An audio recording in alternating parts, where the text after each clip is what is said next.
সুপ্রিয় দর্শক, আসসালামু আলাইকুম। সবাইকে স্বাগত জানাচ্ছি আজকে গুরুত্বপূর্ণ সংবাদে। প্রথমেই জানিয়ে দিচ্ছি সংবাদ শিরোনাম, পরে বিস্তারিত। মাদারীপুরে মহাসড়কে ৩ ঘণ্টা ধরে সংঘর্ষ, অর্ধশত ককটেল বিস্ফোরণ। এদিকে খালেদা জিয়ার মৃত্যু নিয়ে ডাক শুনে তার বিতর্কিত মন্তব্য, চাইলেন ক্ষমা। এরপর থাকছে রুমিন ফারহানাসহ বিএনপির ৯ নেতা বহিষ্কার। সর্বশেষ খালেদা জিয়ার জানাজা কখন, কে পড়াবেন। শুনছিলেন সংবাদ শিরোনাম, এখন বিস্তারিত। তার আগে হৃদয় ছুঁয়ে যাওয়া একটি অনুরোধ। আজ যদি বেগম খালেদা জিয়া নামটি শুনে আপনার বুকের ভেতরটা ভারী হয়ে আসে, যদি ভোরের সেই খবর একটি দীর্ঘ অধ্যায়ের সমাপ্তি আপনাকে নীরবে কাঁদায়, যদি মনে হয় এই বিদায়ে শুধু একজন মানুষ নয়, একটি সময়, একটি সংগ্রাম, একটি ইতিহাস বিদায় নিল, তাহলে আজ একটু থামুন। কমেন্টে শুধু লিখুন, আল্লাহ তাকে জান্নাত নসিব করুন। আর যদি আপনি চান তার জীবনের গল্প ভুলে না যাওয়া হোক, তার লড়াই বিকৃত না হোক, তার অবদান নীরবে মুছে না যাক, আর ইতিহাস যেন মানুষের কাছেই বেঁচে থাকে, তাহলে অনুগ্রহ করে চ্যানেলটি সাবস্ক্রাইব করুন। সাবস্ক্রাইব মানে কেবল একটি বাটন চাপা নয়, এটি শ্রদ্ধা জানানো, স্মৃতিকে ধুলে রাখা আর সত্যকে নীরবে পাহারা দেওয়ার এক ছোট্ট অঙ্গীকার। চলুন নীরব না থেকে বিস্তারিত জেনে নিই। মাদারীপুরে মহাসড়কে ৩ ঘণ্টা ধরে সংঘর্ষ, অর্ধশত ককটেল বিস্ফোরণ। মাদারীপুরে দুই পক্ষের আধিপত্য বিস্তারকে কেন্দ্র করে মহাসড়ক আটকে ৩ ঘণ্টা ধরে সংঘর্ষের ঘটনা ঘটেছে। এ সময় অর্ধশতাধিক ককটেল বিস্ফোরণ করে পুরো এলাকায় আতঙ্ক সৃষ্টি করা হয়। এতে উভয় পক্ষের অন্তত ১০ জন আহত হয়েছেন। মঙ্গলবার বিকাল ৩টে থেকে সন্ধে ৬টা পর্যন্ত মোস্তফাপুরের গোল চত্বরে এ ঘটনা ঘটে। এ সময় উভয় পক্ষের অন্তত ৬টি দোকান ও ৪টি বসতঘরে ভাঙচুর ও লুটপাট চালানো হয়। সংঘর্ষের কারণে মাদারীপুর চাঁদপুর শরীয়তপুর মহাসড়ক ও ঢাকা বরিশাল মহাসড়কে প্রায় ৩ ঘণ্টা যান চলাচল বন্ধ থাকে। এতে তীব্র যানজট তৈরি হয়।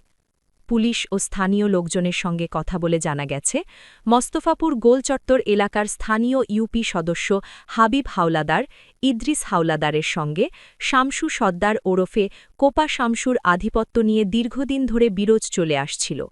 সম্প্রতি একটি বিস্ফোরক মামলায় র্যাবের হাতে গ্রেফতার হন শামসু। তিনি জামিনে বের হয়ে হাওলাদার বংশের এক কিশোরকে আজ সকালে মারধর করেন। এরই জেরে বিকালে দেশি অস্ত্রশস্ত্র নিয়ে সংঘর্ষে জড়ায় দুই পক্ষ। অর্ধশত ককটেল বিস্ফোরণ করে পুরো এলাকায় আতঙ্ক সৃষ্টি করা হয়। উভয় পক্ষের ৬টি দোকান ও ৪টি বসতঘরে ভাঙচুর ও লুটপাট করা হয়। খবর পেয়ে আইন শৃঙ্খলা রক্ষাকারী বাহিনীর সদস্যরা পরিস্থিতি নিয়ন্ত্রণে আনার চেষ্টা করলে তাদের লক্ষ্য করে কয়েকটি ককটেল নিক্ষেপ করা হয়।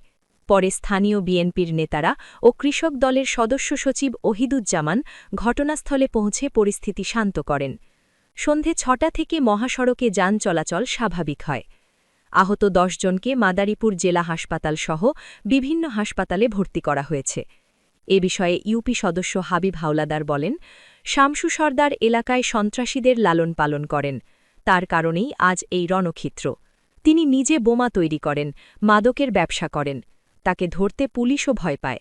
তার বিরুদ্ধে খুন, মাদক, ডাকাতিসহ ১২টি মামলা আছে। সম্প্রতি র্যাবের হাতে গ্রেফতার হন, জামিনে বের হয়ে আমাদের হুমকি দিতে থাকেন। আজ শামসু তার সন্ত্রাসী বাহিনী নিয়ে আমাদের লোকজনের ওপর হামলা চালালে আমাদের লোকজন তা প্রতিহত করেন। তবে অভিযোগ অস্বীকার করে শামসু সর্দার বলেন, হাওলাদার বংশের লোকজন আমাদের ওপর হামলা করেছে। বিষয়টি পুলিশকে বলেছি, পুলিশ ব্যবস্থা না নেওয়ায় তাদের পাল্টা জবাব দিয়েছি আমরা। মাদারীপুরের অতিরিক্ত পুলিশ সুপার সদর সার্কেল ফারিহা রফিক ভাবনা বলেন, সংঘর্ষের খবর পেয়ে ঘটনাস্থলে আসি। পুলিশ, র্যাব, ডিবি ও সেনাবাহিনী পরিস্থিতি নিয়ন্ত্রণে আনে। সদর মডেল থানার ভারপ্রাপ্ত ওসি আবুল কালাম আজাদ বলেন, উভয় পক্ষকে নিয়ন্ত্রণ করতে গেলে তারা পুলিশের দিকে হাত বোমা নিক্ষেপ করে। তারা কেউ আইন মানছে না। পুলিশ সর্বোচ্চ ধৈর্যের পরিচয় দিয়ে শান্ত থাকতে বলেছে। এ ঘটনায় যারা বেশি অস্ত্রের মহড়া দিয়েছে, যারা হামলা ভাঙচুর করেছে, তাদের বিরুদ্ধে আইনি ব্যবস্থা নেওয়া হবে। এদিকে খালেদা জিয়ার মৃত্যু নিয়ে ডাকসু নেতার বিতর্কিত মন্তব্য, চাইলেন ক্ষমা। সাবেক প্রধানমন্ত্রী ও বিএনপি চেয়ারপারসন বেগম খালেদা জিয়ার মৃত্যুর পর ঢাকা বিশ্ববিদ্যালয় কেন্দ্রীয় ছাত্র সংসদ ডাকসু স্বাস্থ্য ও পরিবেশ সম্পাদক আবদুল্লাহ আল মিনহাজ মঙ্গলবার সকালে সামাজিক যোগাযোগ মাধ্যমে একটি বিতর্কিত পোস্ট করেন। মিনহাজের পোস্টে বলা হয়, জকসু নির্বাচনকে ভয় পেয়েই কি আজকে ভোরে খালেদা জিয়ার মৃত্যু ঘোষণা? গতকাল সালাহুদ্দিন সাহেব জগন্নাথ বিশ্ববিদ্যালয়ের ভিসিকে কল দিয়ে নির্বাচন স্থগিত করতে বলেছেন। নির্ভরযোগ্য তথ্য থেকে শুনেছিলাম জামাতের ৩ তারিখের মহাসমাবেশকে সামনে রেখে খালেদা জিয়ার মৃত্যু ঘোষণা দিবে ২ তারিখে। সমাবেশ স্থগিত হয়ে যাওয়ায় জকসুতে পুঁজি করা গেল। আপোষহীন নেশনেত্রী দেশের জন্য সবটুকু করে গেছেন, কিন্তু শেষ পর্যন্ত নিজের ছেলের থেকে লাশের রাজনীতির শিকার হওয়া থেকে মুক্তি পেলেন না। আল্লাহ বেগম খালেদা জিয়াকে জান্নাতবাসী করুন।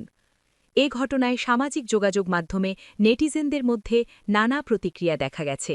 কেউ কেউ মিনহাজের মন্তব্যকে সময়োপযোগী নয় বলে সমালোচনা করেছেন। সর্বশেষ রুমিন ফারহানা সহ বিএনপির ৯ জন নেতা বহিষ্কার। দলীয় সিদ্ধান্ত অমান্য করে সাংগঠনিক কর্মকাণ্ড পরিচালনার জন্য রুমিন ফারহানা সহ ৯ জন নেতাকে বহিষ্কার করেছে বিএনপি। মঙ্গলবার ৩০ ডিসেম্বর এক বিজ্ঞপ্তির মাধ্যমে এ তথ্য জানান বিএনপির সিনিয়র যুগ্ম মহাসচিব অ্যাডভোকেট রুহুল কবির রিজভী।